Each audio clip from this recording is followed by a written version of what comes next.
So मीठ जर कमी पडलं तर पटकन कुठे झाले आणि मीठ घेऊन ये. चुकीने समजा हा एसी बंद पडला, काय करणार? कोणी आहे इथे? सो कदाचित त्या वॉचमनला फोन करायला लागेल आणि सांगितलं रे तुमचा एसीचा टेक्निशियन कोणी, त्याला फोन, तो म्हणेल अहो ते आता संध्याकाळची वेळ झाली, आता मिळणार नाही. नाही आमचा महत्वाचा कार्यक्रम आहे, जन्माष्टमी आहे, 100 रुपये घे पण लवकर बोलव. आणि आता समजा इथे वादळ वारं सुटलं तर आपण समुद्राच्या शेजारीच आहे, खूप असा वादळ वारा सुटलं आणि आपण खिडक्या वगैरे मोठ्या बंद केल्यात तरी पण आवाज होईल, आदळआपट होईल थोडीशी, तेव्हा काय करणार आपण? सो मीठ जर कमी असेल तर पटकन आपण करू शकतो. जर एसी बंद पडला असेल तर पटकन आपण नाही करू शकत, पण तरी पण वेळ लावून एखाद्या माणसाला फोन करून 15-20 मिनिटात काहीतरी होईल. आणि वादळ वारा आलं तर काहीच नाही करू शकत. ते एका अर्थाने लाईट पण जाईल कदाचित आणि आपण शांतपणे बसू. आणि तुमच्यातले काही लोक मला म्हणतात रोजी तुम्ही कीर्तन करणार का थोडंसं?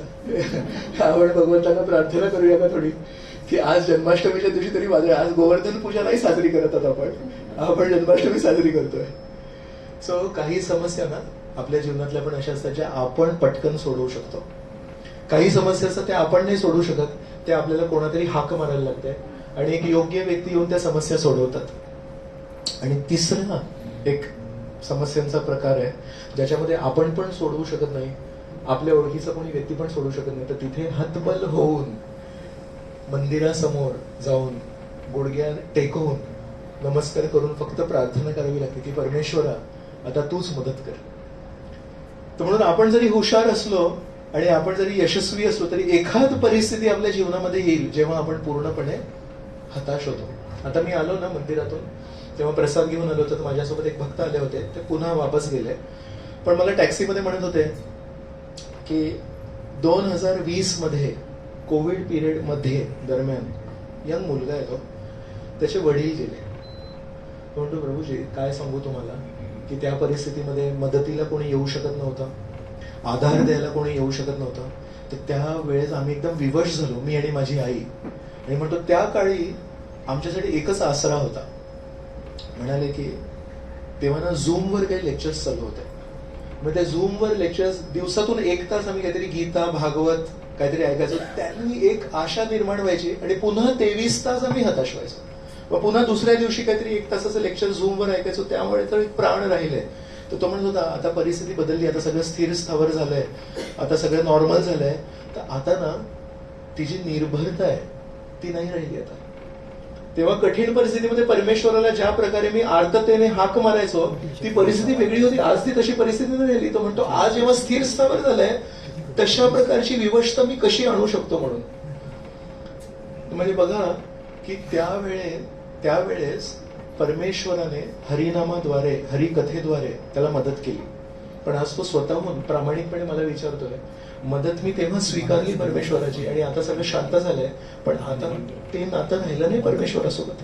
मग अशा परिस्थितीमध्ये काय करायचं? मग त्याला म्हटलं कुठेतरी ना एक छोटीशी डायरी घे आणि त्या डायरीमध्ये 2च शब्द लिहि, असं मोठं लांब लचक लिहायची गरज नाही. ज्या महिन्यामध्ये तू विवश झाला होतास, आई विवश झाली होती, ज्या महिन्यामध्ये ती घटना घडली होती आणि ज्या महिन्यामध्ये तू परमेश्वराची शरण घेतली होतीस त्या महिना फक्त लिहून ठेव. मार्च 2020 एवढं लिहून ठेव फक्त तिथे. आणि जेव्हा केव्हा तुला वाटेल मी खूप हुशार आहे, मला सगळं काही येतं, किंवा माझे खूप कॉन्टॅक्ट्स आहेत, मला सगळे लोक मदत करतात, त्या काळी फक्त ते 2 शब्द वाचशील. मार्च 2020 तुला लक्षात येईल मार्च 2020 मध्ये माझ्या जीवनामध्ये जेव्हा एक संकट कोसळलं होतं तेव्हा मी पण मदत करू शकलो नाही, लोक पण मला मदत करू शकले नाही, फक्त त्या काळी परमेश्वराने माझी साथ दिली होती. अजून एक गोष्ट सांगू, माझी मावशी आहे स्वतःची, तिला या डोळ्याच्या पाठीमागे काहीतरी दुखत होतं. 2 महिने झाले. मग शेवटी एका डॉक्टरकडे गेली, मग डॉक्टरांनी काहीतरी तपासणी केली, म्हणाले काही कळत नाही काय आहे. परत एकदा दुसऱ्या डॉक्टरांकडे गेले, त्यांनी स्पेशलिस्टने सांगितलं मला काही कळत नाहीये. मग म्हणाले सिटी स्कॅन करायला लागेल, आतमध्ये काय आहे माहिती नाही. तर सिटी स्कॅनची मशीन कोणी गेले सिटी स्कॅन मध्ये. सो थोडं ना अत्यंत थंड असतं ते रूम असते सिटी स्कॅनची, ती एकदम पूर्ण एक्स्ट्रा कूलिंग करून ठेवते, मशीन रेडिएट्स हीट, आणि त्याच्यामध्ये झोपवतात आणि तो असा स्लाइड असते ती अशी त्या मशीन मध्ये जाते आणि त्या मशीनला असं सर्कल असतो आणि त्याच्यामध्ये असं तुम्हाला स्लाइड करून जातात आणि बेसिकली असं जवळून असं ते ना क्लॉस्ट्रोफोबिक येते, असं एकदम छोट्याशा जागेमध्ये म्हणजे आपल्याला त्रास होतो तसं होतं ते. तर माझ्या मावशीला अनेक वर्षांपासून मी सांगत होतो, बघ मावशी, कधी कधी परिस्थिती येते जेव्हा आपण एकटे असतो, तेव्हा कोणी मदतीला नसतं, तर तेव्हा परमेश्वर फक्त आपल्यासोबत असतात. तर तिला सांगितलं होतं, अमावस्येच्या दिवशी रात्री 12 वाजता आपली सावली पण आपल्याला सोडते. जनरली म्हणतात सावली नेहमी असते, पण म्हटलं अमावस्येच्या दिवशी हे पण असेल, तेव्हा परमेश्वर आपल्या हृदयात असतात. तर एक कधीतरी मी ते वाक्य सांगितलं होतं मावशीला, ते मावशीला लक्षात होतं. तर मावशीचे जे मिस्टर आहेत ते नेहमी मावशी सोबत असतात, मुलं बाहेर आहेत. तर मग त्या सिटी स्कॅन मशीन मध्ये होते, मग त्यांनी हात धरून ठेवला होता त्यांच्या पतींचा. मग ते डॉक्टर म्हणाले आता आपल्याला निघायचंय. मग मावशी म्हणाले हे थांबतील माझ्यासोबत. ते म्हणाले मी पण थांबतो. नाही, कोणी थांबवू शकत नाही. तर डॉक्टर, एक ती प्रचंड थंडी आणि ती मशीन अशी ती दिसत होती, अशी आतमध्ये जाणार आहे, त्याची भीती, त्याच्यामध्ये हा जो हात धरून ठेवला होता, 50 वर्षांपासून तो हात सुटला नाही दोघांचा, पण सुटला. मग आता त्या पूर्ण रूम मध्ये एकटे आहेत आणि असं एक वेगळा काहीतरी आवाज होतो. आणि तेव्हा मावशीला माझे शब्द आठवले की यांनी सांगितलं होतं एकदा कधीतरी असं दिवस होतो जेव्हा आपण, तेव्हा परमेश्वर कसं होतं. मग मावशीने त्यावेळेस जेव्हा त्या मशीन मध्ये गेली तेव्हा 15 मिनिटाचं ते सिटी स्कॅन जेव्हा चालू होतं, अत्यंत भीतीग्रस्त होती मावशी. एक तर ते पण होतं की 2-3 महिन्यापासून इथे डोळ्यामागे काय आहे ते माहिती नाही, आता काय निघेल माहिती नाही, ती एक भीती, त्याच्यामध्ये ही पण. मग तेव्हा आठवलं, मी त्यांना सांगितलं हरे कृष्ण कृष्ण कृष्ण हरे हरे, हरे राम राम राम हरे हरे. हा मंत्र सोडू नको, परमेश्वर तुझ्यासोबत आहे. तर त्यावेळेस 15 मिनिटं अगदी डोळे असे मिटून एकदम आर्ततेने आईनी मावशीने जो जप सुरू केला, तेव्हापासून मग बाहेर आल्यावर मला फोन केला की तू मला सांगितलं होतंस एक अशी परिस्थिती जेव्हा आपण एकटं असतो तेव्हा परमेश्वरच असतात. ती परिस्थिती मी अनुभवली आणि आजपासून मी परमेश्वरला सोडणार नाही. तर या मुलाला पण मी सांगितलं की त्या परिस्थितीमध्ये परमेश्वर तुला सोडलं नाही. तर असं म्हणतात की कोविड परिस्थितीमध्ये कोविडने सर्व मंदिरं बंद केली, खरं आहे, एक्सटर्नली बंद होती. पण एक दुसरी बाजू काय आहे त्याची, की कोविडने सर्व मंदिरं बंद केली खरी, पण झूमच्या माध्यमाने ऍक्च्युली घरोघरी मंदिरं उघडली. कारण इतकी सत्संग प्रवचन चालू होतं, इतकं कीर्तन वगैरे चालू होतं, कारण लोकांकडे दुसरं असर नव्हतं. सगळं काही दुकानं बंद होते, आशेचे सर्व दरवाजे बंद होते, तेव्हा फक्त परमेश्वर एक उभं. सो कोविडमुळे मंदिरं बंद झाली की घरोघरी शाखा उघडल्या. तर बघा की काही समस्या आपण सोडवतो खरे, काही समस्या आपल्या ओळखीचे कोणी सोडवतात, पण काही समस्या परमेश्वरच लागतात. तर भूमीदेवी त्या दिवशी म्हणतायत माझ्यावर इतका जो भार वाढलाय दुष्ट लोकांचा, क्रूर लोकांचा, त्यासाठी मी केवळ आता परमेश्वराला हाक मारणार. पण आता परमेश्वराचा पत्ता कोणाला माहितीये, कुठे? SVSच्या बाजूला, शेजारी, चेंबूरला, कुठे? तर जरी परमेश्वर प्रत्येकाच्या हृदयात आहेत, पण त्याची हाक ऐकू येणं हे सहजासहजी होत नाही. म्हणून तर आपण तपस्या करतो.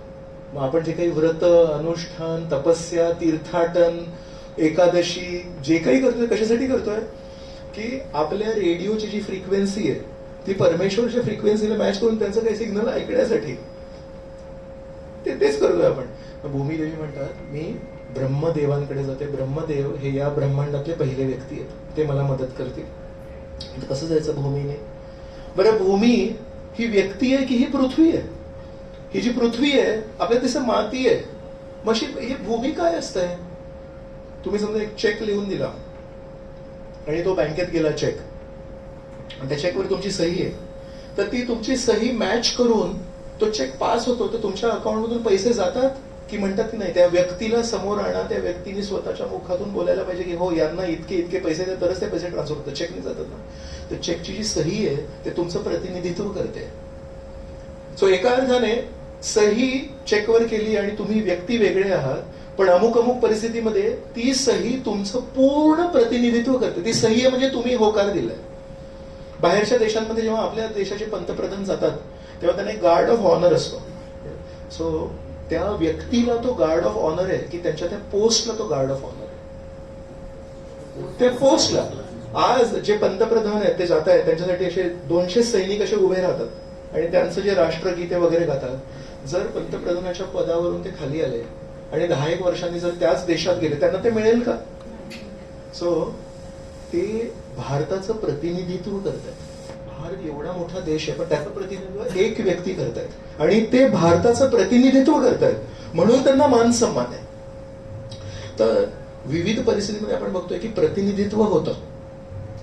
आपली जी करन्सी नोट आहे ना, त्या नोटावर पण काय लिहिलं माहितीये, I promise to pay the bearer a sum of 500 rupees आणि RBI गव्हर्नर त्याची सही असते त्याच्यावर. तर ऍक्च्युली तो कागद आहे, पण आपण जेव्हा देवाणघेवाण करतो तेव्हा ते 500 रुपये का RBI गव्हर्नरनी त्याच्यावर सही केली आहे, त्या सहीला महत्व आहे.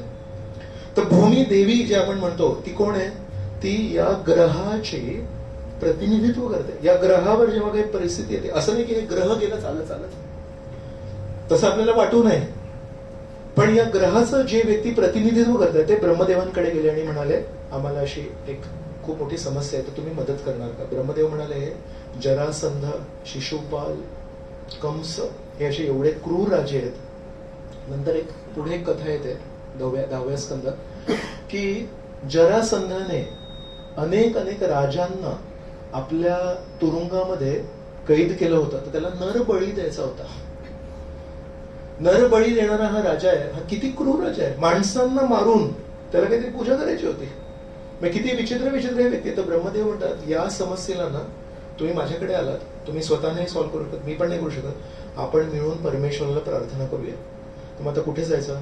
तर ब्रह्मदेव म्हणाले एक क्षीर सागर आहे, ते क्षीर सागरामध्ये अनंत शेषावर विष्णू राहतात, तर आपण त्यांना प्रार्थना करूया. तर ते क्षीर सागराच्या तटावर सर्व देवी देवता, ब्रह्मदेव, शंकर होते आणि भूमिदेवी गायीचं रूप घेऊन होती. गायीचं रूप का, कारण गायी या परमेश्वराला खूप पसंत पडतात, म्हणून त्या गायीच्या रूपाने यांनी प्रार्थना केली. तर सुरुवातीला विष्णूंकडून काही प्रतिसाद नाही आला. मग ब्रह्मदेव म्हणतात एक थांबा, मी प्रार्थना करतो. तर आता ब्रह्मदेवांनी प्रार्थना केली तेव्हा ब्रह्मदेवांच्या हृदयामध्ये विष्णूंनी एक त्यांना सूचना दिली. म्हणाले तुम्ही घाबरू नका, बऱ्याच लवकर यदुवंशात मी अवतीर्ण होणार आहे, आणि जर तुम्हाला सर्वांना जर माझी मदत करायची असेल, सेवा करायची असेल, तर तुम्ही पण त्या वंशामध्ये जन्म घेऊ शकता, आजूबाजूच्या प्रदेशामध्ये जन्म घेऊ शकता आणि मला मदत करू शकता. आता प्रश्न आहे की इतर जेव्हा लोकांनी प्रार्थना केली तेव्हा त्यांना का नाही परमेश्वराचा आवाज ऐकू आला, किंवा त्यांना प्रतिसाद का नाही मिळाला, आणि ब्रह्मदेवांनी केली तेव्हा ब्रह्मदेवांना का आलं. एक आहे की बाकीची जितकी लोक होती ती जेव्हा प्रार्थना करत होती कुठेतरी त्यामध्ये थोडासा स्वार्थ होता. अनेक वेळा जेव्हा आपण निस्वार्थीपणा पण करतो त्यामध्ये थोडा जरी स्वार्थ असेल तरी तो निस्वार्थीपणाला कलंक लागतो. बरोबर. आपण जर गोड एक शिरा बनवला आणि त्या शिऱ्यामध्ये चुकून थोडीशी मिरची पडली, मिरची इतकीशीच आहे पण पूर्ण खराब होणार टेस्ट त्याची. पण ब्रह्मदेव काय आहेत, ब्रह्मदेवांना काही त्रास नाही, पण ब्रह्मदेव तिथे बसून एकाग्र चित्ताने भूमी देवीच्या वतीने प्रार्थना अर्पण करतो. त्यांचा स्वतःचा काही स्वार्थ नाही त्याच्यामध्ये, आणि एकाग्र चित्ताने करतात. तर परमेश्वर भगवद्गीतेमध्ये म्हणतात तेषाम सतत युक्तानाम भजताम प्रीतीपूर्वकम ददामी बुद्धियोगम तम येन माम उपयांती ते.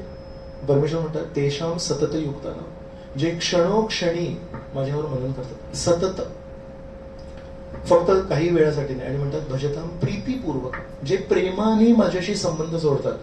ददामी बुद्धियोगम तम, त्यांना मी बुद्धी देतो, ते मला कसे प्राप्त करू शकतात. तर ब्रह्मदेव एकाग्र चित्ताने, त्यांना जेव्हा ब्रह्मदेवांकडे हे लोक गेले आणि म्हणाले की मदत करायची, ते म्हणाले नाही एक मिनिट मी करतो. ते नाही म्हणाले की आपण असं करूया तसं करू. ते म्हणाले इतकी मोठी समस्या आहे ना, प्रामाणिकपणे सांगू का, माझ्याही बाहेरची आहे. तर कधी कधी नम्रता कशात आहे माहिती आहे, सत्य बोलण्यामध्ये नम्रता असते. कधी कधी आपल्याला सत्य बोलून होत नाही आणि आपण एक मुखवटा लावतो आणि म्हणतो की नाही काहीतरी करूया, मी करूया, ते करूया, आणि त्याचे काय काय कारण असतात, ते वेगवेगळे कारण आहेत. पण कधी कधी परमेश्वराची शरण घेण्यामध्ये ऍक्च्युली खूप बुद्धिमत्ता असते आणि त्याला छोटीशी नम्रता लागते. सत्य परिस्थिती स्वीकार करायला नम्रता. मी या क्षेत्रामध्ये प्रवीण नाही, मी या क्षेत्रामध्ये प्रवीण आहे, मला हे खूप छान जमतं, मला हे अजिबात जमत नाही, हे स्वीकार जेव्हा करतो ना तेव्हा मग मदत घेण्यासाठी आपण पात्र ठरतो, तेव्हा आपल्याला मदत मिळू शकेल. एका मंदिराच्या बाहेर कोणी गरीब व्यक्ती बसलाय, भिकारी बसलाय. कुठल्या भिकाऱ्याला सगळ्यात जास्ती भीक मिळते, जो असा ताट मान करून बसलाय आणि छान धुतलेले, छान कपडे, केस विंचरलेले, पायात शूज आहेत. मग देताय की नाही, मंदिरात आले देताय की नाही. किंवा दुसरा असेल तो अगदी असा बिचारा बसला असेल, कपडे फाटलेले आहेत, गालावर असे गाल आतमध्ये गेलेत, केस पण विसरले म्हणजे साहेब काय देणं मदत होईल. केविलवाणा जर चेहरा असेल तर तसंच परमेश्वर कोणाला मदत करतात? खरोखर आपल्यामध्ये ती स्वीकार करण्याची शक्ती आहे का, माझ्यानी या समस्या सुटणार नाहीत, मला मदतीची गरज आहे. तर ब्रह्मदेवांनी यांची समस्या ती स्वीकारली, सांगितलं की आपण परमेश्वरला हाक मारू, आणि अगदी निस्वार्थीपणे प्रार्थना करतात. म्हणून ब्रह्मदेवांच्या हृदयामध्ये त्यांनी एक संदेश पाठवला. प्रतिसाद सगळ्यांना नाही दिला. म्हणाले मी यदुवंशात येणार आहे, आणि ब्रह्मदेवांनी तो जो संदेश आहे तो इतरांना सांगितला की मला मनामध्ये सांगितलंय की यदुवंशात येणार आहे. इतर कोणी विरोध पण नाही केला. इतर कोणी हे नाही सांगितलं, आम्हाला का नाही सांगितलं, आम्ही पण प्रार्थना केली. तर त्यांनी पण कुठेतरी स्वीकार केला, यांच्यात काहीतरी असा गुण आहे जो आपल्यात नाही आहे, तर यांच्याशी बोलतात, आमच्याशी नाही बोलत. तर म्हणून परमेश्वर जेव्हा बोलतात साधारणपणे सर्वांशी नाही बोलत.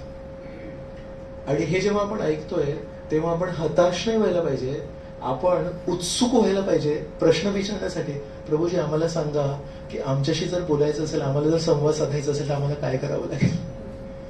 हताश नाही व्हायला पाहिजे. अशा सगळ्याशी नाही बोलत, मग माझ्याशी नाही बोलणार असं म्हणजे काय आहे तो गुण जो मी आत्मसात करण्यासाठी अगदी काटेकोरपणे मी प्रयत्न करायला मी तयार आहे. जन्माष्टमीच्या दिवशी आज मी तो प्रयत्न सुरू करतो, जेणेकरून परमेश्वर माझ्याशी पण बोलतील. तर तो मी सांगितलं तुम्हाला की परमेश्वरला कधी विसरू नये, परमेश्वर नेहमी स्मरण करावे, आणि एक आहे की नेहमी प्रेमाने त्याची सेवा करावी. छोटीशी जरी आपण सेवा केली त्याला महत्व नाही, पण प्रेमाचे भुकेले आहेत परमेश्वर. तर अशा प्रकारे आकाशवाणी न करता परमेश्वरांनी हृदयामध्ये ब्रह्मदेवांना सांगितलं, ब्रह्मदेवाने सांगितलं, मग सगळेजण आपापल्या घरी निघून गेले. तर परमेश्वरांनी काय सांगितलंय, योग्य वेळी लवकरच मी अवतीर्ण होईल. आता आपण समजा कोणा एका श्रेष्ठ व्यक्तीकडे एखादी समस्या घेऊन गेलो, परमेश्वर नाही दुसरे कोणी मोठे व्यक्ती, आणि त्यांनी जर आपण सांगितलं ठीक आहे मी ऐकली समस्या, माझ्याकडे याचं निराकरण आहे आणि मी करीन, आपला प्रश्न काय असेल, कधी. मॅडम आहेत ना सीए आहेत, त्यांना डेट्स इन्कम टॅक्स रिटर्न्स भरतो कधी, कारण या डेटच्या आधी भरायला पाहिजे. आता होतंय फर्स्ट क्वार्टर, ते त्याला कळत येते. या कोणीही ना परमेश्वरला हा प्रश्न नाही विचारला कधी. का माहितीये, कारण जेव्हा परमेश्वर म्हणतात मी मदत करेन, ते कधी करतील माहितीये, योग्य वेळी करतील. कोणी डॉक्टर आहे तिकडे, ओके हा ते आहेत. त्यांना एक प्रश्न विचारूया आपण. समजा ना असं कधी कधी चुकीने फोड येतो माहिती, तर तो फोड इनिशियल ट्रीटमेंट असते की काहीतरी अँटीबायोटिक्स घ्यायचं त्याला सप्रेस करायचं, पण समटाइम्स नाही होत, ते सप्रेस नाही होत, किंवा वेळ निघून गेला असो. कधी कधी शू बाईट वगैरे होते ना, इथे तर दिसतंय ते, पण चपला चावतात कधी कधी, ते तिथं ते कळत नाही, आणि एक दिवशी खूप बघतो तेव्हा असं काहीतरी असं फोड वगैरे असतं. तर त्या परिस्थितीमध्ये ना only option is to cut it.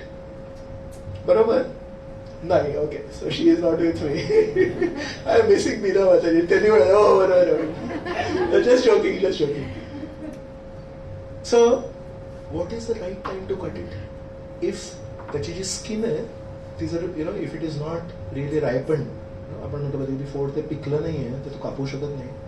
If you do it before ना, इट हर्ट्स अ लॉट. पण ते फोड जर पिकलं असेल तर जी स्किन असते ना, it is basically dead skin. So even if you cut it with a sharp object, it will not hurt. आणि actually you can clean it very nicely. आणि अँटीबायोटिक समजा नाही करत आहे तर त्याला क्लीन करून नीट त्याला वूंड साफ करणं गरजेचं आहे. So there is a particular time of doing it. आधी केलं तरी त्रास आहे आणि नंतर केलं तरी त्रास आहे. अपेंडिक्स आहे समजा, आतमध्ये दुखतंय खूप, can you do it just before that? There is a certain time when you need to do it. Late झालं खूप तर फुटणार, खूप आधी केलं तर it is very risky. So all of us have appendix. Nobody knows what is the purpose of appendix. I am carrying appendix inside. But one day, जर त्रास होईल तर थांबा, योग्य वेळ आल्यावर कापूया. तसं परमेश्वर, समजा या जगातल्या लोकांना कळतं की योग्य वेळी योग्य काम करण्यामध्ये योग्य बुद्धिमत्ता असते.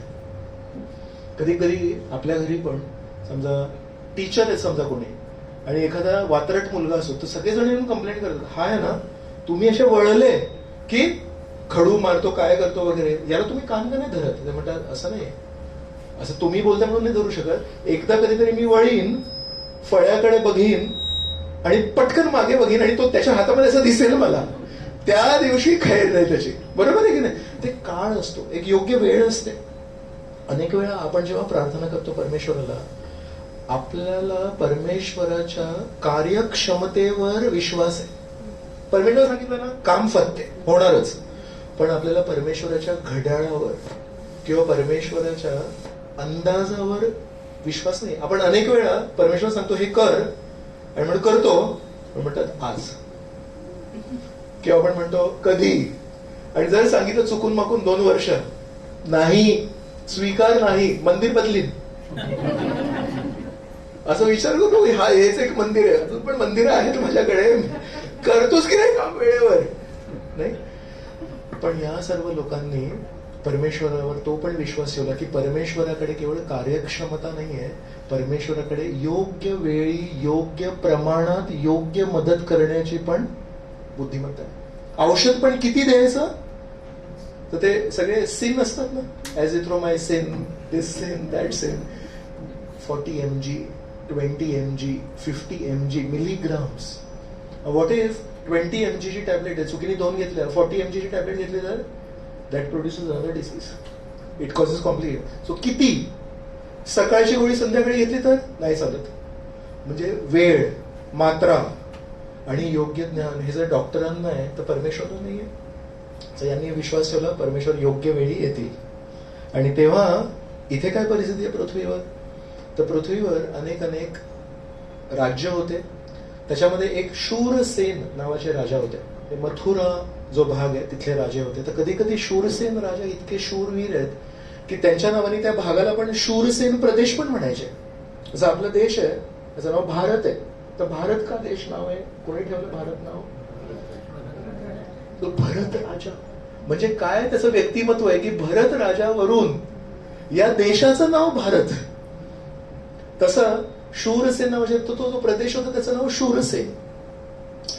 त्यांचा मुलगा होता वसुदेव.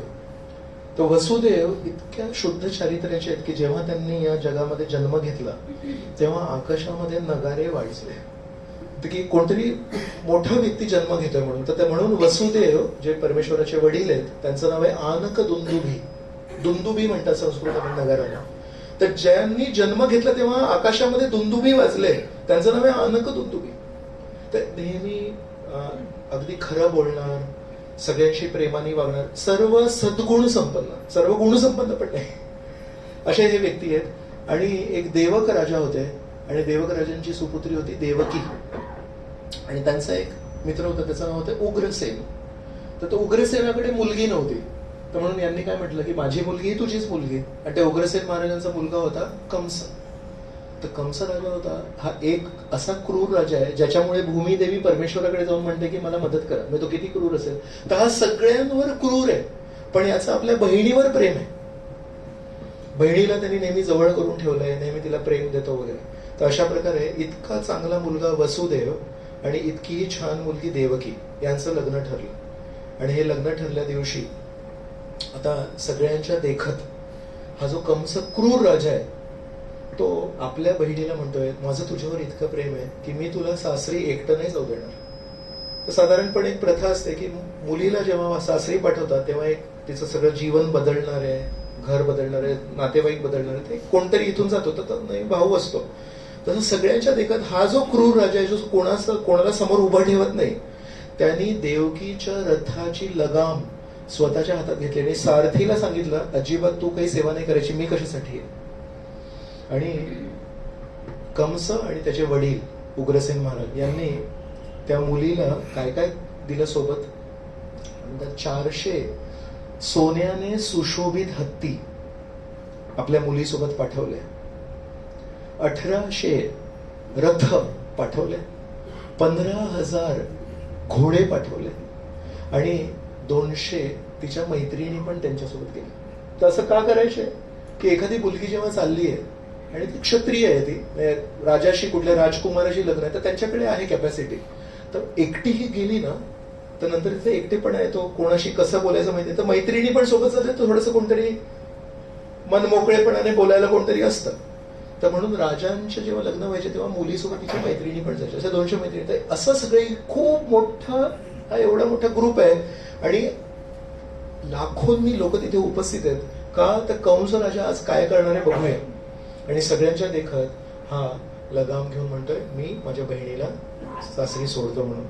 आणि जसा तो रथ असा सुरू झाला तेवढ्यात आकाशवाणी झाली. आधी जी वाणी झाली होती ती आकाशवाणी होती का? तर तेव्हा मी सांगितलं होतं की आकाशवाणी आहे ती सगळ्यांसाठी असते. तर साधारणपणे आकाशवाणी म्हणजे परमेश्वर नाही बोलत आहेत. का बरं ते पण मी सांगितलं. परमेश्वर सगळ्यांशी नाही बोलत. परमेश्वराचा आवाज ऐकायसाठी थोडी पात्रता लागते. दूध पिण्यासाठी पात्र लागतं, जेवण करण्यासाठी पात्र लागतं. याच्यामध्ये जेवण करू शकतो का? तर जेवण करण्यासाठी वेगळं पात्र आहे, दूध पिण्यासाठी वेगळं पात्र आहे. तसंच ज्याच्याकडे पात्र आहे त्यालाच काहीतरी मिळणार. म्हणून सगळ्यात मौल्यवान गोष्ट जर प्राप्त करायची असेल तर त्याला पण पात्र लागतं. तर ते शुद्ध मन लागतं. ज्यांचं शुद्ध मन आहे त्यांच्याशी त्या पात्रामध्ये परमेश्वराची वाणी येऊ शकते. आता ही आकाशवाणी झाली, सर्वांनी ऐकली, लाखो लोकांनी ऐकली. अरे मूर्ख कंसा, ज्या बहिणीचं लग्न लावून देतोयस आणि तू तिला सासरी घेऊन चाललायस त्याच मुलीचा 8वा मुलगा तुझ्या मृत्यूचं कारण बनणार आहे. आणि ही आकाशवाणी सगळ्यांनी ऐकली. आता सगळेजण विचारतात आता काय करणार आहे म्हणून. कंसाने काय केलं असेल, डाव्या हातामध्ये जी लगाम होती ती सोडली आणि देवकीची वेणी होती ती वेणी धरली. एका क्षणामध्ये झालंय सगळं. आणि उजव्या हातामध्ये पण एक चाबूक होता घोड्यांसाठी, तो चाबूक सोडला आणि त्यांनी अशी तलवार काढली. आणि आता केस आहेत आणि इथे तलवार आहे. आता काय करणार आहे? निर्लज्जपणे. निर्लज्जपणे का म्हणतोय? 2 क्षणांपूर्वी माझं या बहिणीवर किती प्रेम आहे हे दाखवण्यासाठी त्यांनी त्या सारथीला सांगितलं की तू उतर, मी करतोय. जर ते प्रेम नसतं दाखवलं तर निर्लज्जपणे मी म्हणालो नसतो, कारण दिसतंय की नाहीये प्रेम. पण आत्ता 2 मिनिटापूर्वी प्रेम दाखवलंय आणि आत्ता 2 मिनिटानंतर फक्त एक आकाशवाणी झाली. बरं कोणी केली आकाशवाणी? जस्ट फॉर कन्सिडरेशन मी म्हणतोय, समजा कोणी खोटं बोललं असेल तर, समजा कोणतरी वरून कोणतरी खोटं बोललं, आग लावे असतात ना कोणी, बघवत नाही चांगलं, तर या बहीण भावाचं प्रेम बघवत नाहीये तर खोटं बोललं समजा. सो बघा हा लोभी माणूस कसा असतो, क्रूर माणूस, स्वार्थी माणूस कसा असतो की जेव्हा आपल्या नुकसानाबद्दल कोणीतरी बोलतंय त्यावर अविश्वास कधी दाखवत नाही.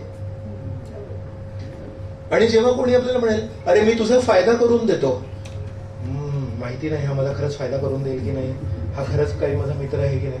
तर जेव्हा कोणी आपल्या बाजूने बोलतात त्याच्यावर आपण अविश्वास करतो. पण कोणी आपल्याला जर म्हटलं की तुझं नुकसान होणार आहे तर in the name of safety तिथे तो कोण आहे तू, आणि समोर ये, माझं हिच्यावर प्रेम आहे, हिनी आजपर्यंत माझ्या विरुद्ध कधी एक पाऊल नाही उचललं, ही किती छान बहीण आहे, हिच्यावर माझं प्रेम आहे, हिचं माझ्यावर प्रेम आहे. आता इतक्यात आम्ही रक्षाबंधन साजरी केलंय. रक्षाबंधनाच्या दिवशी याच बहिणीने मला धागा बांधलाय आणि मी हिला सर्वांसमोर आश्वासन दिलं की मी तुझी रक्षा करीन.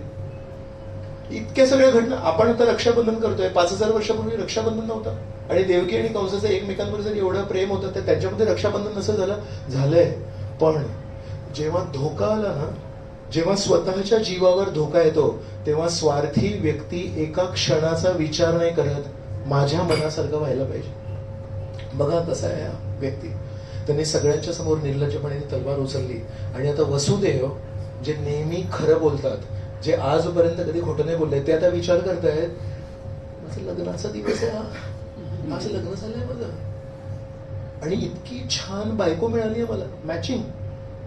आणि या चांगल्या लग्नाला आज इतकं दुर्मिळ आहे आणि सगळ्यांच्या देखत, आणि आता हत्या होणार तिची सगळ्यांसमोर, तर मला काहीतरी करायला पाहिजे. आणि ती इतकी घाबरलेली आहे मुलगी देवकी, ती भावाकडे अशी एकदम गहीवरून बघते, हे खरंच होतंय का?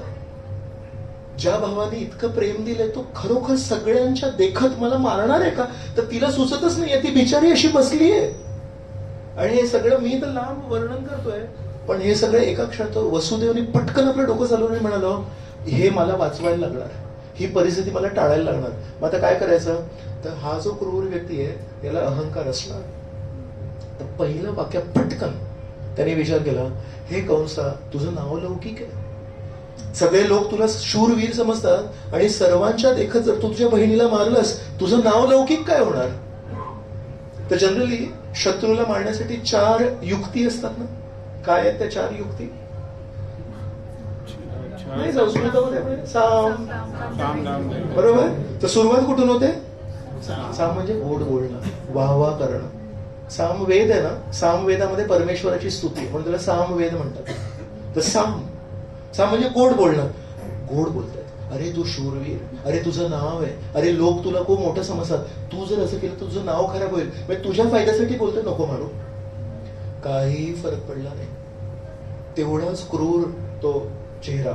मग म्हणतोय, अरे हिच्याकडे तरी बघ, ही ना तुझी बहीण नाही, तुझ्या मुलीसारखी आहे, तुझ्यावर अवलंबून आहे, हिला मारून तुझा काय फायदा? काहीही फरक नाही. साम नॉट वर्किंग. मग आता पुढचं काय? दाम. मग दाम मध्ये ना पटपट पटपट विचार करायला लागला, याला काय पाहिजे? याची सुरक्षितता पाहिजे. तर याच्या सुरक्षिततेचं जर मी आश्वासन दिलं तर असं वाटतंय की सोडून देईल. त्याला बहिणीशी काही प्रॉब्लेम नाहीये, पण त्याला इजा नाही व्हायला पाहिजे. पटकन यांनी दुसरा पासा फेकला. So this happening super fast चालू आहे आतमध्ये. म्हणतोय, तुला समस्या कोणाकडून आहे? हिच्याकडून नाहीये, माझ्याकडून नाहीये, मुलांकडून आहे, राईट? मी तुला आश्वासन देतो की आमचं लग्न होऊ दे, मी तुला माझ्या हाताने आमची जी नवजात मुलं आहेत ती तुला आणून देईन, मग तुला जे करायचंय ते कर. तुला त्यांच्याकडून समस्या आहे ना. तर कंस इतका क्रूर आहे, पण वसुदेवचं पण चारित्र्य आहे. तर वसुदेवाकडे बघतोय आणि म्हणतोय, हा व्यक्ती खोटं कधी बोललेला नाहीये आणि इथून पुढे पण कधी खोटं बोलणार नाहीये. हा व्यक्ती जर म्हणतोय की मी स्वतःच्या मुलाला तुला आणून देईल, हा खरं बोलतोय. कोणी वडील करतील असं. असं म्हणतात, जुन्या काळामध्ये एक अशी घटना होती. एका राजाच्या सभेत 2 महिला आल्या आणि दोन्ही महिला म्हणतायत, हे बाळ माझं आहे. तर एक बाळ जन्मलं होतं आणि 2 महिला आहेत, त्या म्हणतात माझं बाळ. आणि मग ते गावाकडे गेलं तर गावाच्या पाटलाला काही कळलं नाही, कारण ते बाळ दोघांच्या महिलांसारखं वाटत होतं, काही काही चिन्ह होते. असं करत करत अनेकांकडे ती केस गेली, पण कोणी त्याचं निराकरण करू शकलं नाही. मग सगळ्यांना विश्वास होता की आमचे राजे आहेत ना, हे खूप हुशार आहेत, राजांकडे जाऊया. तर राजाच्या सभेमध्ये सगळं काही छान चालू आहे, तेवढ्यात हे 2 महिला येतात आणि म्हणतात, राजा, आम्हाला न्याय पाहिजे. काय न्याय पाहिजे? हे माझं बाळ आहे, हे बाळ मला पाहिजे. दुसरी महिला, खोटं नको बोलूस, हे बाळ माझं आहे. राजा, आम्हाला न्याय पाहिजे. दोघंही म्हणतात हे माझं बाळ आहे. आता काय करणार? तर राजा पण स्मार्ट होता. राजाला लक्षात आलं की माझ्यापर्यंत ही छोटीशी गोष्ट आली, 2 आई म्हणतात हे माझं बाळ आहे, म्हणजे हे कॉम्प्लिकेटेड आहे, नाही तर माझ्यापर्यंत आलं नसतं, दुसऱ्या न्यायाधीशाने ते केलं असतं. मग राजाने म्हटलं, ह्याला ॲबनॉर्मल केसला सॉल्व्ह करायला माझ्याकडे एक युक्ती आहे. काय झालं रे? तुम्ही दोघी म्हणताय की हे तुमचं बाळ आहे ना, सिंपल, दोघांनाही मी खुश करतो. काय करतो? तलवार घेऊन ये. तलवार हटली. दोन्ही आई म्हणतायत, काय चाललंय? मंत्री पण म्हणतायत, राजे साधारणपणे चांगले होते, आज काय झालंय? बाळाला इथे ठेवा समोर. तलवार हातात घेतली. कोणी काही बोलत नाही. काही लोक तर विस्मित आहेत की हे काय झालंय. त्यांनी तलवार अशी वर केली. तेवढ्यात एक बाई म्हणाली, मला नको बाळ, हे बाळ माझं नाही, तिचं बाळ आहे. ते म्हणाले, हिला बाळ द्या. कारण आईला ते सहन होणार नाही, तर शेवटपर्यंत प्रयत्न केला, पण जेव्हा बाळाचे 2 तुकडे होणार, ते खऱ्या आईला सहन होणार नाही. तर ज्या फोर्स ती म्हणाली, माझं नाहीये, हिचं बाळ, हिला देऊन टाका, म्हणजे ती खरी आई. हे का सांगितलं? की आई वडील हे आपल्या मुलाला किती सुरक्षित ठेवतात. या परिस्थितीमध्ये आज वसुदेव म्हणतायत, आम्ही दोघं ज्या बाळांना जन्म देऊ, ते बाळ मी तुला आणून देईन, काळजी करू नकोस. हे बोलताना वसुदेवांच्या जिभेवर किती त्रास झाला असे समजू शकतो तुम्ही. म्हणून परमेश्वराचं वडील बनायचं असेल, परमेश्वर येण्या आधीपासून परीक्षा चालू आहे. दशरथ महाराज आहेत, रामचंद्रांचे वडील आहेत, पण दशरथ महाराजांचं आयुष्य जर तुम्ही बघितलं तर त्याची शेवटची जी परिस्थिती आहे, ऍक्च्युली राम राम राम असं नाम उच्चारण करता करता दशरथ गेले. कारण रामचंद्र मुलगा आहे त्याचा, पण काहीच काळ त्यांना सहवास मिळाला आणि रामचंद्रांना छळपूर्वक बाहेर काढलं. काही बोलू नाही शकले, कारण त्यांनीच वचन दिलं होतं. तर राम राम बोलत या जगातून गेले. पण ज्या मुलाला त्यांनी स्वतः जन्म दिलाय ते त्यांच्या वडिलांचं अंतिम संस्कार करू नाही शकले. विचार करा किती मोठी भाग्याची गोष्ट आहे की परमेश्वर तुमचा मुलगा आहे, पण दशरथ महाराजांचे अंतिम संस्कार रामचंद्रांनी नाही केले. आणि हे श्रीकृष्ण आहेत, दिसायला खूप गोड आहेत, पण श्रीकृष्णांचं वडील जर व्हायचं असेल, श्रीकृष्णाशी जर खोल नातं जर जोडायचं असेल, आर यू रेडी? तपस्या आहे. परमेश्वराच्या जवळ जाणं एवढं सोपं नाहीये. तर वसुदेवांची परीक्षा, देवकीची परीक्षा ही लग्नाच्या दिवशीपासून सुरू आहे आणि नंतर पण बऱ्याच अजून गोष्टी. तर वसुदेव म्हणतायत मी तुम्हाला स्वतःचा मूल आणून देतो, आणि केवळ ते वाक्य वसुदेवानी म्हटलं होतं म्हणून कंसाने त्याच्यावर विश्वास ठेवला, नाही तर अजून कोणावर विश्वास ठेवला, कारण दुसरे कोणी आई बाबा हे असं करणार नाही. आणि ठीक आहे सोडलं, त्यांना सोडून दिलं आणि हे सगळ्यांच्या देखत चाललंय. मग आता वसुदेव आणि देवकी एका घरात राहत आहेत, तर त्यांना तुरुंगात नाही टाकलं, त्यांना हाऊस अरेस्ट माहितीये की घरालाच 1000 शिपाई आहेत बाहेर, तर मग ते प्रिझनच झालं, but it's their home. So तिथे पहिलं बाळ झालं त्यांना. ते पहिलं जेव्हा बाळ झालं तेव्हा वसुदेव म्हणतायत माझ्याकडे दान करण्यासाठी काही नाही. तर त्यांनी त्या दिवशी मानसिक 10,000 गायी दान केल्या. म्हणजे बघा संस्कृती कशी येते की मला बाळ झालंय तर परमेश्वराने मला एक मदत केली आहे, मुलगा झालाय मला, तर मी काहीतरी दान दिलं पाहिजे, आशीर्वाद मिळवायला पाहिजे. तर त्यांनी मानसिक का होईना 10,000 गायी दान दिल्या आणि त्या मुलाचं नाव ठेवलं कीर्तिमान. आणि त्या कीर्तिमान बाळाला जन्म झाल्यानंतर देवकीची परवानगी घेतली आणि म्हणले मी आश्वासन दिलं होतं, शपथ घेतली होती, तर मी करू का? देवकी काही बोलली नाही, आई काय म्हणणार. पण काय परिस्थिती आहे, तर वसुदेव स्वतः जाऊन त्या बाळाला जाऊन कंसाला दिले. तर मग कंस म्हणतोय की हे तर पहिलं बाळ आहे आणि आकाशवाणी मला आठवते, आकाशवाणीमध्ये होता 8वं बाळ धोकादायक आहे, तर पहिल्या बाळाशी काही घेणं देणं नाही, तू घेऊन जा परत. वसुदेवांना खूप छान वाटलं, म्हणजे चला पहिलं बाळ तरी वाचलं, घरी घेऊन आले. तेवढ्यात नारद मुनी विचार करत होते की या परिस्थितीला कसं बघायचं आपण. तर नारद मुनींची एक साधारणपणे जी प्रतिमा आहे ती काय प्रतिमा आहे की आगीत तेल टाकणार आणि इकडची गोष्ट तिकडे करणार आणि नको त्या ठिकाणी नको त्या गोष्टी करणार, बरोबर.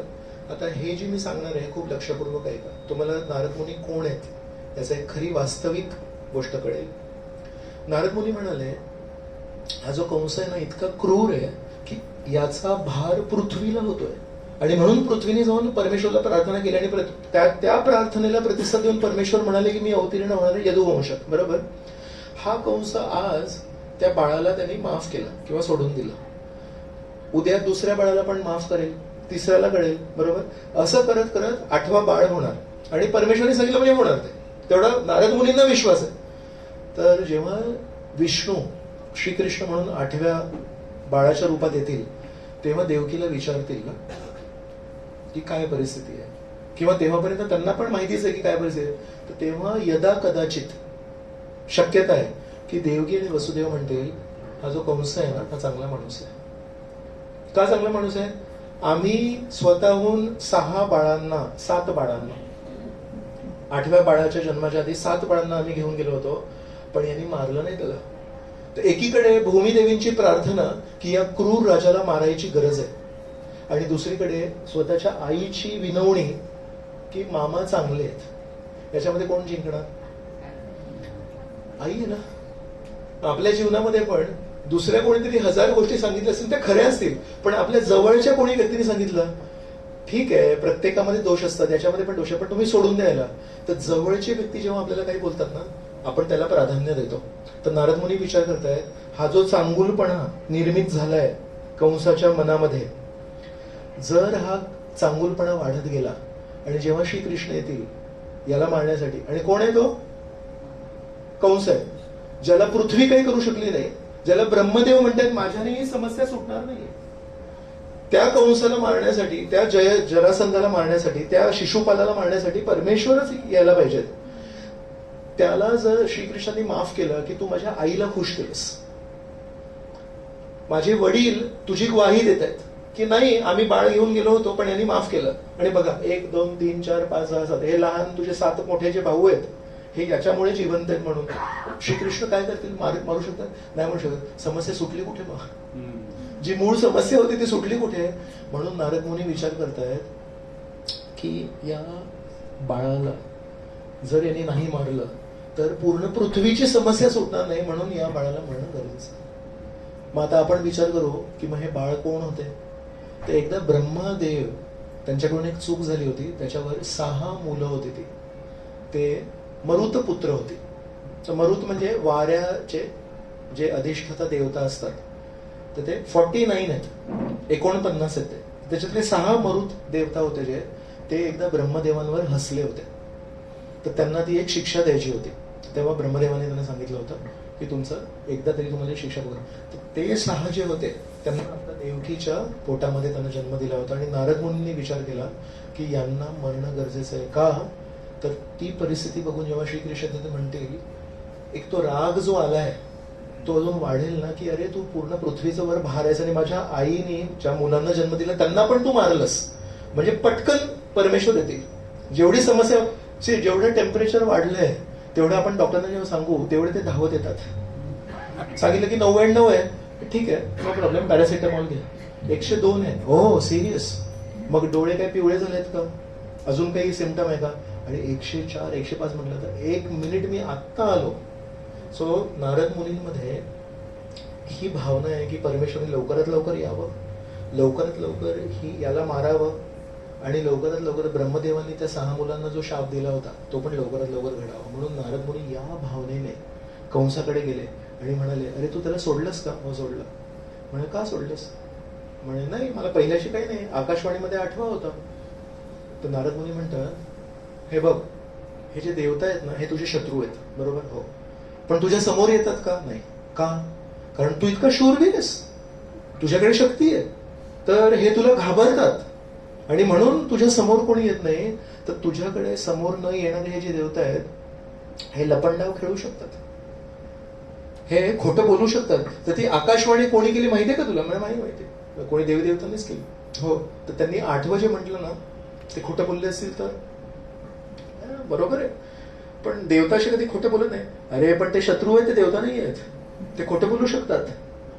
हो, खोटं बोलू शकतात. मग तेव्हा नारद मुनींनी एक कमळाचं फूल ठेवलं. तर कमळाचं फूल बघितलंय कधी?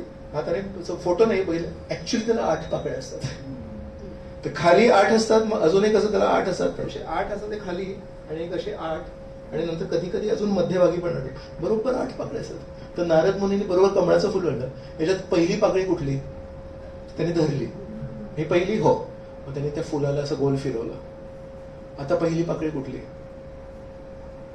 म्हणतो बघ, या कमळाच्या फुलाची पण पहिली कुठली आणि 8वी कुठली तुला माहिती नाही, बरोबर? हो. मग त्या पहिलं कुठलं आणि 8वं कुठलं तू कसं काय एवढं हुशारीने बोलू शकतोस? तर कंसाला पण वाटलं हा माझा खरा मित्र. तर नारद मुनी एका अर्थाने आपण म्हणू शकतो की खूप गोड बोलतात आणि इकडची गोष्ट तिकडे करतात, पण त्याचा हेतू किती शुद्ध आहे बघा. हेतू हा आहे की परमेश्वर लवकरात लवकर यावं, याला मारावं, आणि अजिबात दया नाही करावी, आणि भूमी देवी पूर्ण पृथ्वीवर जो भार आहे तो लवकरात लवकर कमी करावा. आणि त्यासाठी एका अर्थाने आपण म्हणू शकतो आपल्या सर्वांद्वारे त्यांची चुकीची इमेज पण बनते. आणि especially if we are not careful, सिनेमामध्ये, टेलिव्हिजन सिरियलमध्ये त्यांची ती अशी नेहमी एक वेगळीच ती भूमिका दाखवून एका अर्थाने हा किती मोठा धोका पत्करलाय नारद मुनींनी, की हे लोक हसतायत माझ्यावर की नारद मुनी आग लावे. नारद मुनी नेहमी आगीत तेल टाकणार आहे, पण नारद मुनी म्हणताय जर परमेश्वराला येण्यामध्ये माझ्याकडून काही मदत होत असेल, हे हजारो करोडो लोक माझ्यावर हसू देत, पण परमेश्वराची सेवा करण्यासाठी जर मला जोकर जरी बनवलं तरी मला ठीक आहे. पण त्यांचं किती समर्पणाची भावना आहे. तर मग ते कंसाने ठरवलं नाही, मग बोलवलं त्या बाळाला, आणि त्या बाळाला भिंतीवर असं आपटून, दगडावर आपटून मारलं. परत दुसरं मूल वसुदेवाने आपल्या हृदयावर दगड ठेवून त्या बाळाला कंसासमोर नेलं. कंसाने त्या बाळाला दगडावर मारून त्याला पण मारलं. अशा प्रकारे 7वं मूल देवकीच्या पोटात आलं. तर तेव्हा ते जे मूल आहे ते आहे बलराम, परमेश्वराचे मोठे भाऊ. ते पूर्वीच्या जन्मी लहान भाऊ म्हणून आले होते, लक्ष्मण म्हणून आले होते. तर लक्ष्मणाने बघितलं की साधारणपणे रामचंद्र खूप छान आहेत, पण शेवटी रामचंद्राने त्यांच्याकडून सगळ्यात एक कठीण सेवा करून घेतली जी त्यांना करायची नव्हती.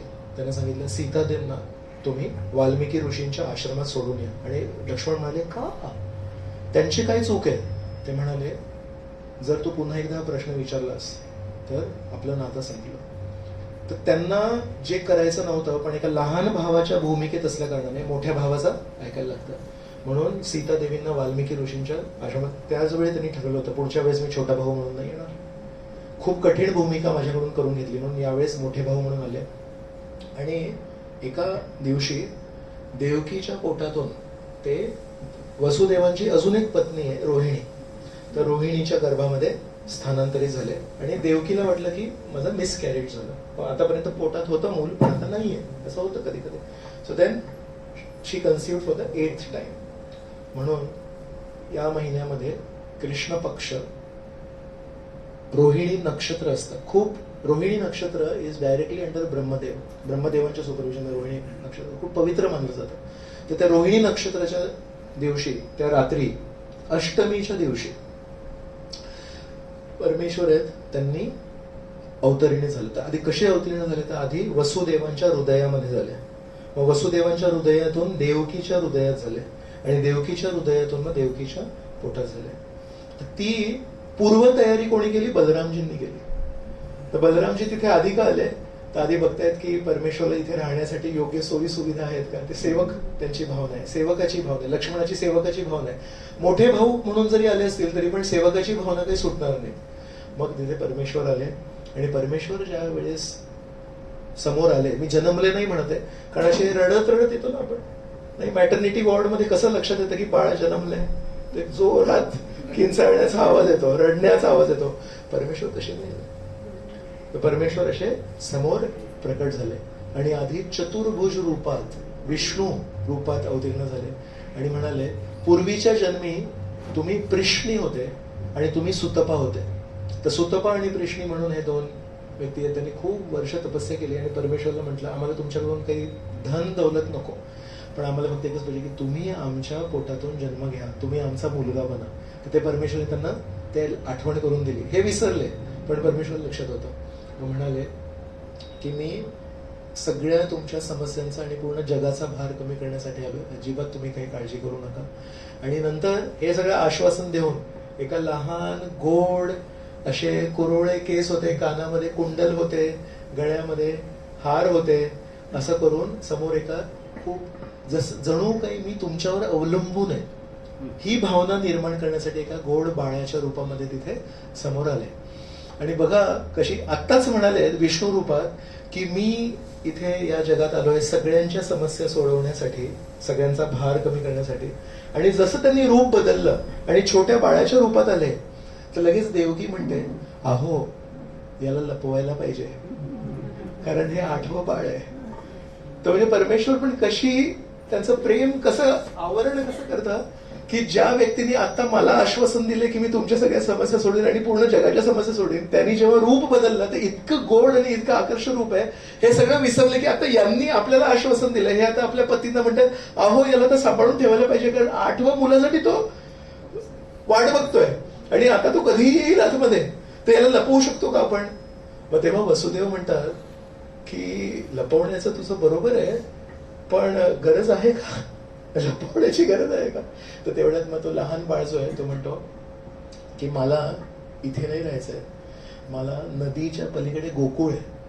तर गोकुळामध्ये नंद म्हणून एक व्यक्ती आहेत आणि यशोदा.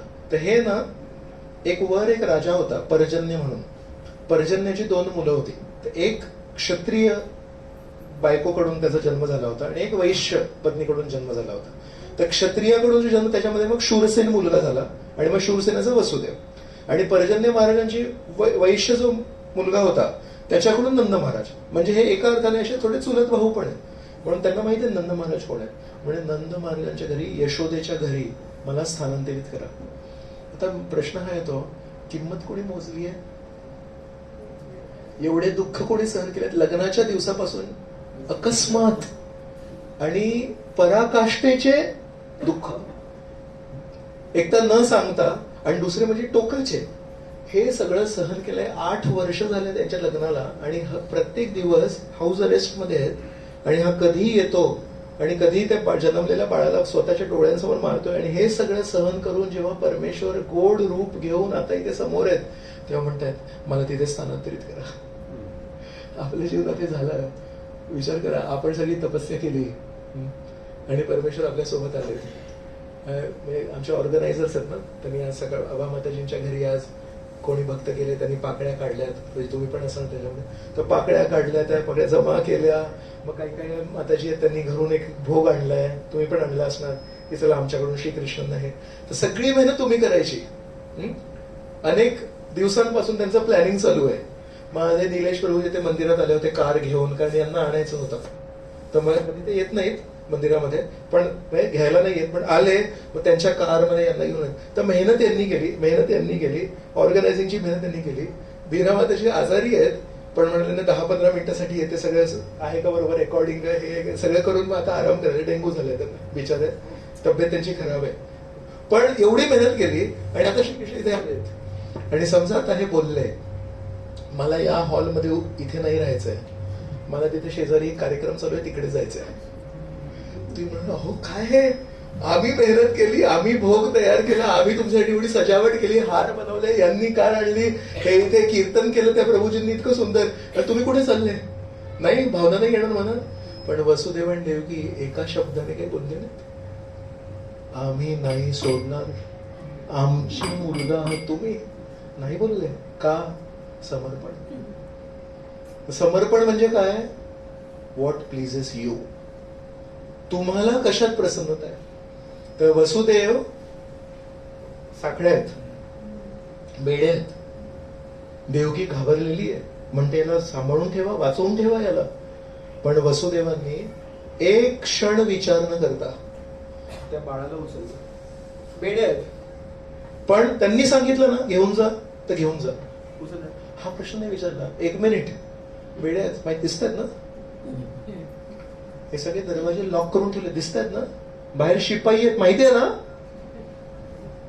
ऑर्डर द्यायच्यात ना, थोडा विचार करून ऑर्डर द्या. सो कधी कधी जेव्हा आपल्याला अशी काही आज्ञा मिळते तेव्हा आपण कधी कधी उलट उत्तर देतो की कळतंय का काही तुम्हाला थोडंसं. त्यांनी अजिबात तसं काही म्हटलं नाही. त्या बेड्यांनी बांधलेल्या हातांनी बाळाला उचललं आणि चालू लागले. आणि जसे जसे चालू लागले त्या बेड्या सुटल्या, दरवाजापर्यंत पोहोचले. आत्मविश्वास आहे. त्यांनी जर करता करविता आहे, तो जर सगळं घडवून आणतोय, मग मी कोण आहे? I am a cooperator, I should not become a competitor. मी सहकार्य करणं हे माझं कर्तव्य आहे, त्याला विरोध करणं माझं कर्तव्य नव्हे. तो उजळ बेड्या सुटल्या, दरवाजापर्यंत बोलले, दरवाजे उघडले, बाहेर गेले तेव्हा त्याचे शिपाई होते ते झोपी गेले. वसुदेव असे सरळ चाललेत आत्मविश्वासाने. जे आतापर्यंत घडतंय ते घडतच आहे. मग तेव्हा जे त्यांनी प्रयत्न केले ते कशासाठी केले? तेव्हा आपल्या पत्नीला वाचवण्यासाठी जे प्रयत्न केले ते कशासाठी केले? तेव्हा पण म्हणाले असते करता करविता तोच आहे. मग आता जर आकाशवाणी झाली की 8वा मुलगा घेणार आहे, मग वाचवेल ना तोच. हे कसं समजून घ्यायचं आपण? तेव्हा प्रयत्न केले, तेव्हा मी म्हणालो फास्ट प्रोसेस, साम दाम. दंड देऊ शकत नव्हते कारण यांच्याकडे काही हत्यार नव्हतं. आणि भेद करू शकत नाही. भेद म्हणजे काय? त्याला कमजोर करणं बोलून. ती परिस्थिती नव्हती. तर साम आणि दामच शक्य होते. तर साम दाम दोन्ही केले आणि यश मिळवलं त्यांनी. पण आता का अवलंबून करतायत?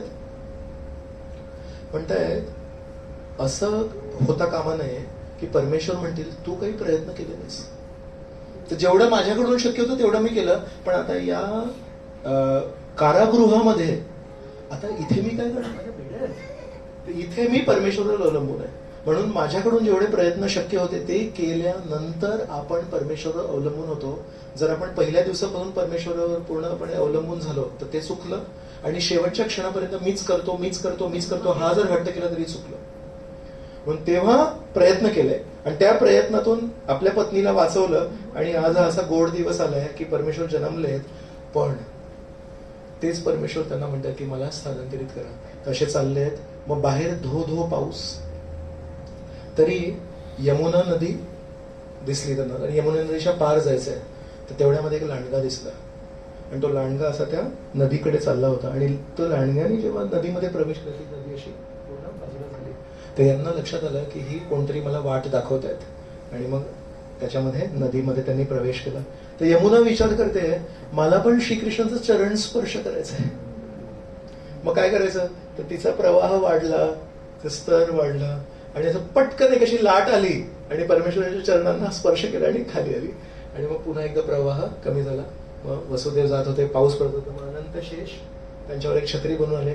अशा प्रकारे वसुदेव तिथे गेले आणि नंद महाराजांच्या घरी त्यांनी अंधारामध्ये, यशोदा माईंनी त्या रात्री एका मुलीला जन्म दिला होता.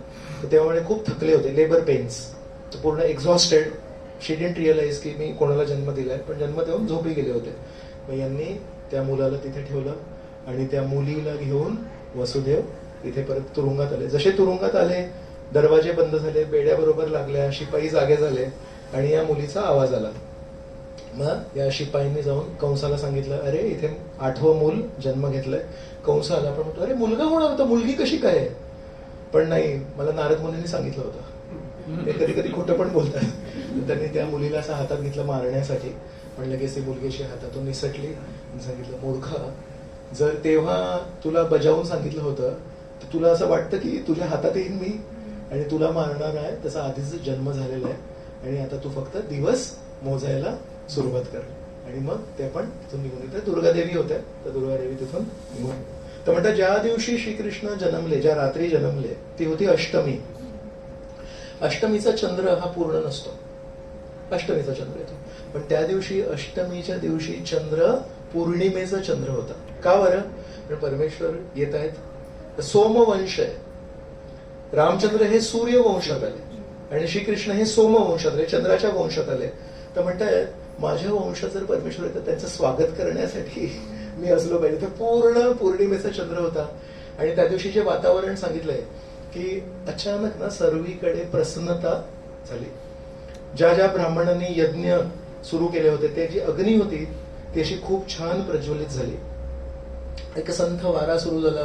नद्यांमध्ये जी काही कमळाची फुलं होती, ती ऍक्च्युली कमळाची फुलं केवळ दिवसा उमलतात आणि रात्र संध्याकाळ झाली तर बंद होतात. तर ते रामचंद्रांच्या स्टोरीमध्ये जेव्हा विश्वामित्र मुनी रामचंद्रांना आणि लक्ष्मणाला घेऊन जातात दशरथ महाराजांकडून, तेव्हा पहिल्या रात्री जेव्हा झोपतात ना, मग तेव्हा ती अशी स्टोरी येते की दुसऱ्या दिवशी सकाळी जेव्हा उठतात, तर लवकर झोपतात रामचंद्र, आणि सकाळी जेव्हा उठतात तेव्हा कमळाची फुलं रात्री उमलतात.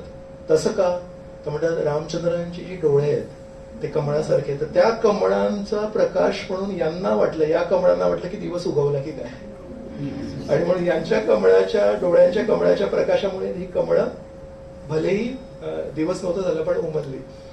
आणि जेव्हा विश्वामित्र मुनी दशरथ महाराजांना म्हणतात की मला तुमच्या मुलाला घेऊन जाऊ द्या, तर तेव्हा ते काय म्हणतात, रामम राजीव लोचन म्हणतात. दशरथ महाराज म्हणतात की विश्वामित्राला म्हणतात, अहो याला नका घेऊन जाऊ, हा तर राजीव लोचन आहे. का? तर राजीव म्हणजे कमळ.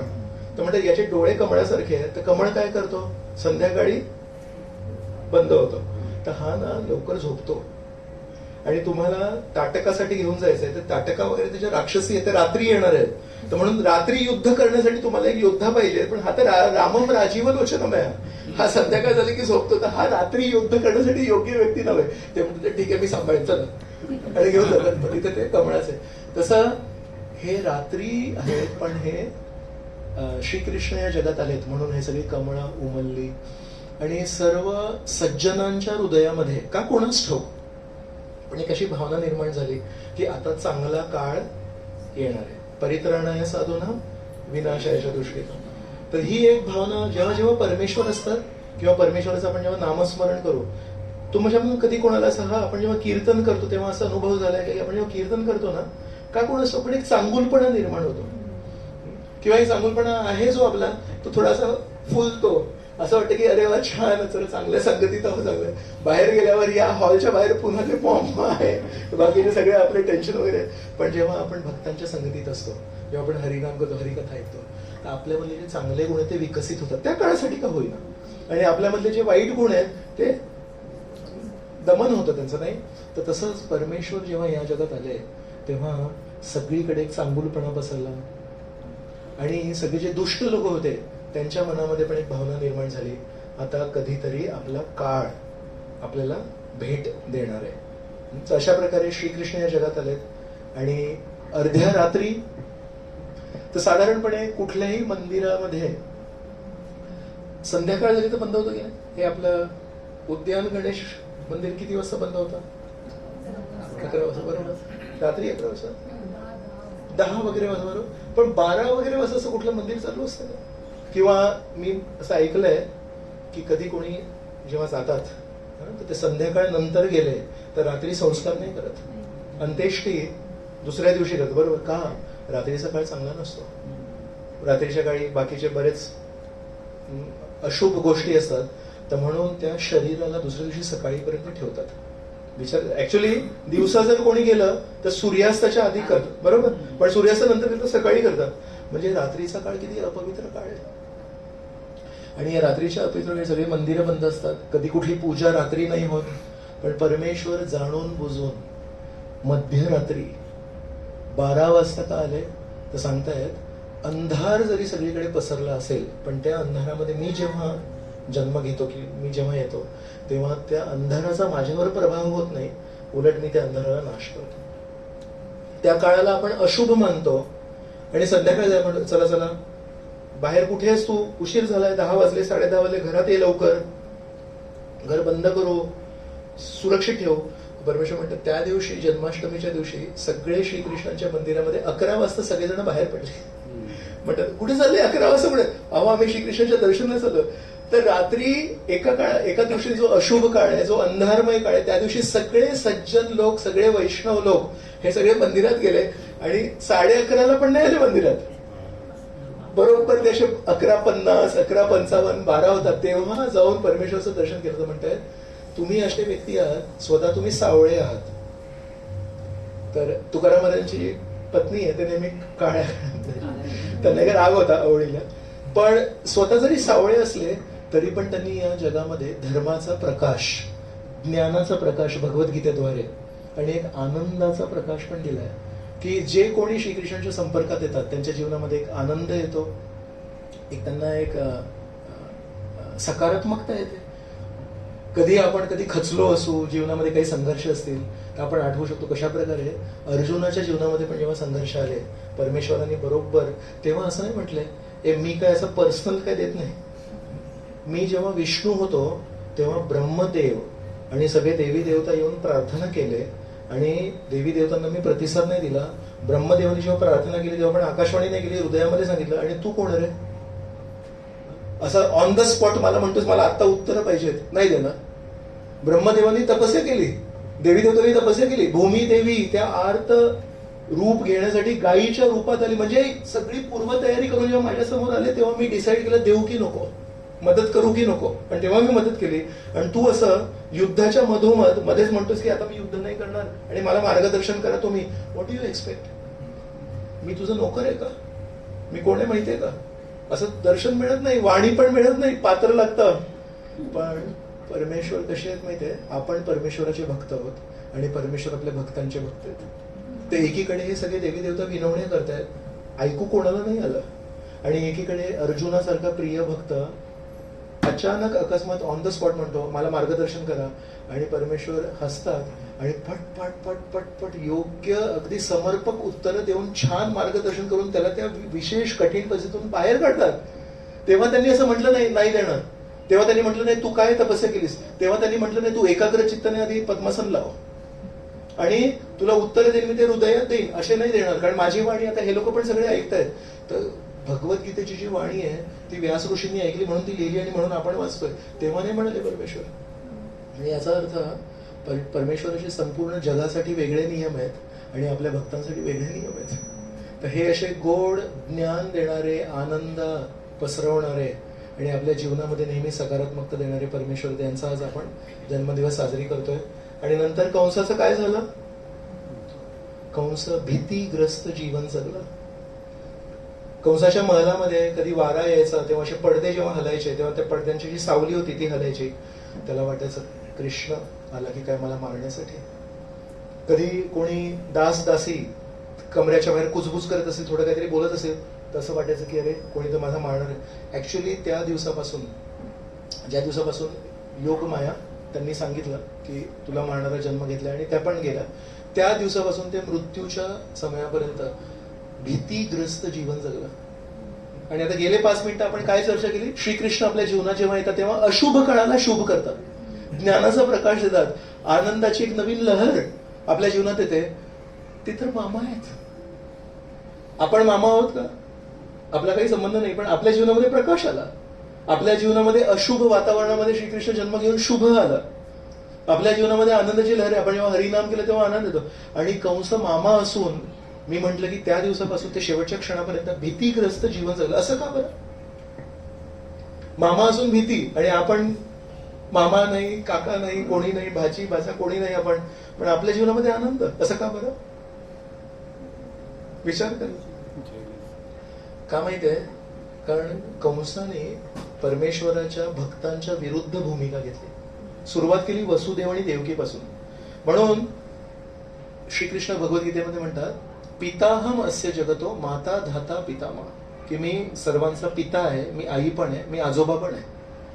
तर आईला ना कधी कधी लहान मुलं प्रेम करतात तेव्हा असं मारतात पण. मी बघितलंय, आई मला पाहिजे, आणि आईला असं मारतात पण. आईला असं वाईट नाही वाटत. तसंच परमेश्वर आपली आई असल्या कारणाने कधी कधी कोणी, आपण नास्तिक वगैरे असतात ना कोणी, ते कधी कधी परमेश्वराला वाईट शब्द वापरतात किंवा परमेश्वरावर काहीतरी आक्षेप घेतात. ऍक्च्युली परमेश्वर त्याचं वाईट नाही वाटत. पण जसं मी सुरुवातीला उदाहरण दिलं, आपल्याला आईला मारणं आणि आईच्या डोळ्यांसमोर दुसऱ्या मुलाला मारणं यामध्ये खूप अंतर आहे. आईला जर मुलांनी मारलं, वडिलांना जर मुलांनी मारलं तर चालतं, पण आईच्या जर मुलांना मारलं तर ते सहन होत नाही. तसं परमेश्वरला कधी कधी अपशब्द वापरतात, काय जे कादंबऱ्या लिहितात वगैरे, परमेश्वर त्याचं एवढं वाईट वाटत नाही. पण कंसाने सुरुवात कुठून केली? परमेश्वराप्रती हिंसा करून सुरू केली. त्यांनी भक्तांप्रती हिंसा करून सुरू केली. दुर्योधनाने संपूर्ण महाभारतामध्ये, तुम्ही टेलिव्हिजन सिरियल बघितले, श्रीकृष्णांच्या विरुद्ध कधी गेला दुर्योधन? कधी? जेव्हा शांतीदूत म्हणून गेले तेव्हा म्हणाले यांना ते तुरुंगात टाका. त्या दिवसापर्यंत दुर्योधन आणि श्रीकृष्णांच्या मध्ये काही नाहीये, तरी पण श्रीकृष्ण नेहमी त्याच्या विरुद्ध का? ते म्हणतात माझ्या विरुद्ध केलं नाहीस, त्यात काही मोठेपणा नाहीये. पांडवांच्या विरुद्ध तू गेलास, आणि पांडवांच्या विरुद्ध गेला म्हणून तिथून ते वैर सुरू झालं. मग कंसाचं मामा असून भीतीग्रस्त जीवन आहे, आणि आपण मामा नाही, कोणी नाही, पण आपलं जीवन आनंदमय आहे. यामध्ये एक खूप मोठा धडा आहे आपल्यासाठी, की जेव्हा आपण परमेश्वराच्या भक्तांसोबत राहू तेव्हा परमेश्वर आपल्याकडून येतात. माहिती रस्सी खेच असते, माहिती त्याला काय म्हणतात मराठीत? रस्सी खेच म्हणतात. तर 2 ग्रुप बनवतात ना कोण केसला, तर तुम्ही या बाजूचे लोक एकीकडे आणि या बाजूचे लोक एकीकडे, ओके. आणि हे जे निलेश आहेत ना आमचे, हे एकदम स्ट्रॉंग आहेत की नाही. मग यांना आम्ही म्हणतो थांबा तुम्ही रेफरी, तुम्ही म्हणा ठीक आहे ठीक आहे. मग निलेशला मी म्हणतो, निलेश आता तुम्ही विचार करा तुम्हाला कुठे जायचंय. त्यांनी इथे जर हात लावला सगळे इथे खेचणार, किंवा निलेश इकडे गेले ते इथे खेचणार. एक स्ट्रॉंग व्यक्ती तो पूर्ण रसिके चेंज करू शकतो. तसंच जेव्हा आपल्यामध्ये आणि आपल्या वाईट सवयींमध्ये, आपल्या वाईट नशिबामध्ये एक रसिके चालू असे आयुष्यभर, आपलं म्हणणं असं की माझ्या जीवनामध्ये चांगलं व्हावं, पण आपले जे कुकर्म आहेत, मागचे जे वाईट कर्म आहेत, ते म्हणतात की का चांगलं व्हावं, तू पाप केलंस, चुकीची केलंस, ती रसिके चालू असते. आता प्रश्न आहे की श्रीकृष्ण कोणीकडे? तर श्रीकृष्ण साधारणपणे त्याचे नियम आहेत, कर्माचे नियम आहेत, ते श्रीकृष्णानेच बनवले. तर जेव्हापर्यंत आपण भक्त नाहीये तेव्हा श्रीकृष्ण ते कर्माच्या नियमांच्या बाजूला असतात. मग ते आपल्याला खूप भारी पडतं. मग सगळं आपली कॅल्क्युलेशन होतं. आणि हेच जर आपण परमेश्वरच्या भक्तांकडून असलो तर परमेश्वर आपल्याकडून येतात आणि थोडा झटका देतात. थोडा जरी झटका दिला की सगळं ते आपले पाप पुण्य जे काही येते सगळे जमिनीवर, आणि आपण निघतो.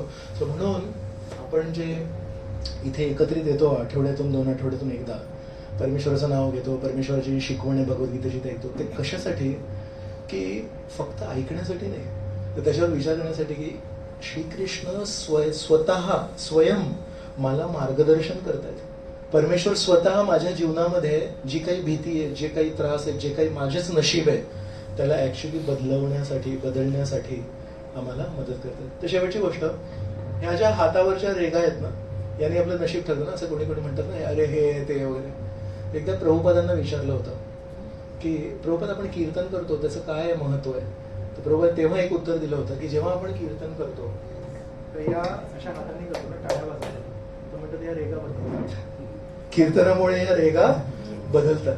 तर म्हणून एका भक्ताचं नशीब स्वकर्मांमुळे वेगळं असतं, पण जेव्हा आपण परमेश्वराशी संबंध जोडतो, कीर्तनामध्ये भाग घेतो, तेव्हा या टाळ्यांनी हे रेगा बदलतात आणि आपलं नशीब पण बदलतं.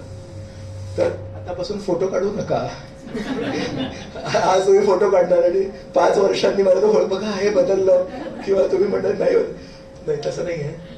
हे आहे की परमेश्वराशी जेव्हा संबंध जोडतो तेव्हा परमेश्वर आपल्या जीवनामध्ये अनेक बदल घडवतील, आणि ते सगळे बदल जरी संघर्षमय असतील तरी पण त्याचा शेवट नेहमी आनंदमय. तर खूप खूप धन्यवाद. आणि आपल्या सर्वांमुळे आज जन्माष्टमीची, परमेश्वराची या जगामध्ये अवतरणाची कथा आपण चर्चा केली. तर तुम्हा सर्वांचे खूप खूप धन्यवाद. आणि आता पुढचा कार्यक्रम हे सांगते.